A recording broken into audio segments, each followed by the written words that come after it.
I'm here with our exercise guru, Ben Eater. Hi, Sal. And we're looking at your Exploring Standard Deviation 1 exercise.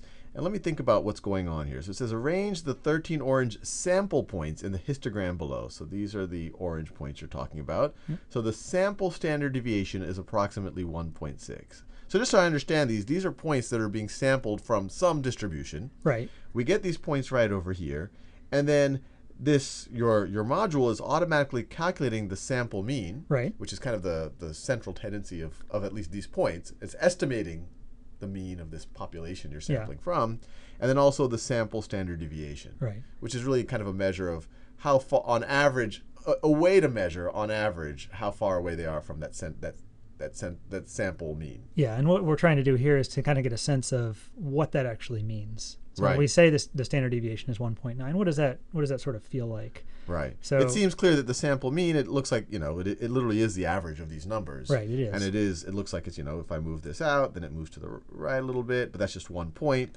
The mean moves to the right. The mean, I think, it's easier to have an intuition for the mean. Yeah, I think a lot of people if more have a things pretty move good to sense the of what right that here, means. then the mean moves to the right. If we have stuff move to the left, then the mean moves to the left. That makes sense. But the standard deviation, in this case, we're measuring the sample standard deviation. Right. This is a measure of dispersion. Right. And I say on average in quotes because it's not exactly the on average that we typically. Well, and that's kind of the point of this exercise. Is it's not kind of exactly on average. So what is it? Right. But you see that the further, so let's see, if the further the points are spread out, the wider this sample standard deviation is. Right. If I bring the points closer together, then the standard deviation gets smaller and smaller. If I bring them closer to the sample mean, Right. as you see, they get tighter and tighter. Right. So let's see. Let's do the actual exercise. So arrange the 13 orange sample points so that the sample standard deviation is approximately 1.6. So right now it's 2.1. So I want to squeeze things together. And there's no right answer here. I just have to get them in a way that I'm close to 1.6. So I want to move things closer to the sample mean. And so let's see this one. So 1 point by itself, actually just moving this 1 point. Not So quite. that 1 point didn't quite do the trick, but I could move more things in. Yeah. And it really could be like I could just pick up another point and move it closer to the. Lots of ways to do it. I'll have a bigger impact if I move something that's right now far away and move that closer in. That's right. Because right now that's kind of taking that. Okay, that looks right. Yep. 1.6. So let me check my answer. Correct. Now look at this. Look at this show solution. Okay, let me look at the solution. The standard deviation is smaller if the points are closer to the mean. Yep. Yeah. The standard deviation is larger if the points are more spread out.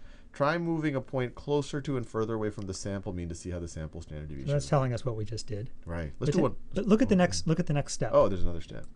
And what this will do is actually show you different examples of how to get to 1.6. So if you click that, it'll show you maybe a different way.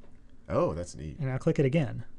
Right. And so what you can see is there's lots of different ways to have Yeah. a sample standard deviation of 1.6.